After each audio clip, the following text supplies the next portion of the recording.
നമ്മുടെ സ്വന്തം made in India ആപ്പായിട്ടുള്ള Bhim ആപ്പിലേക്ക് കുറേയധികം മാറ്റങ്ങൾ വന്നിട്ടുണ്ട് കേട്ടോ.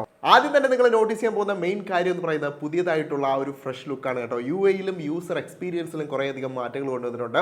അത് മാത്രമല്ല UPI സർക്കിളും ഇപ്പോൾ ഭീം ആപ്പിലേക്ക് വന്നിട്ടുണ്ട്. അതായത് നമ്മുടെ വീട്ടിൽ പേയ്മെന്റ് നടത്താൻ പറ്റാത്തവരായിട്ടുള്ള അല്ലെങ്കിൽ അക്കൗണ്ട് ഇല്ലാത്തവരായിട്ടുള്ള മുതിർന്നവർക്കും അതുപോലെ തന്നെ ഒരുപാടധികം ചെറുപ്പമായിട്ടുള്ളവർക്കും വേണ്ടിയിട്ടും നമുക്കിപ്പോൾ ഭീം ആപ്പിനകത്ത് UPI സർക്കിൾ ഉപയോഗിച്ചുകൊണ്ട് ഇതിനകത്ത് പേയ്മെന്റ് നടത്താൻ വേണ്ടിയിട്ടും ഇപ്പോൾ പറ്റും.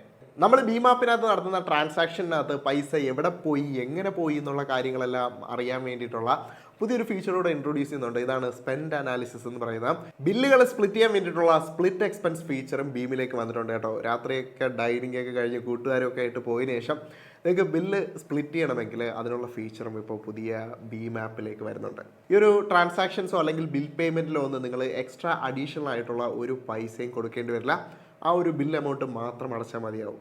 പേയ്മെൻറ്റ് ചെയ്തതിന് ക്യാഷ് ബാക്ക് കിട്ടിയതാണ്. ഓരോ തവണ പേയ്മെൻറ്റ് ചെയ്യുന്ന സമയത്ത് നമുക്ക് ഇതുപോലുള്ള ക്യാഷ് ബാക്കും റിവാർഡും കിട്ടും കേട്ടോ. അതായത് നിങ്ങൾ ഓരോ ട്രാൻസാക്ഷനും എന്തെങ്കിലുമൊക്കെ തിരിച്ച് നിങ്ങളുടെ പോക്കറ്റിലേക്ക് തന്നെ വന്നു ചേരും എന്നുള്ളതാണ്.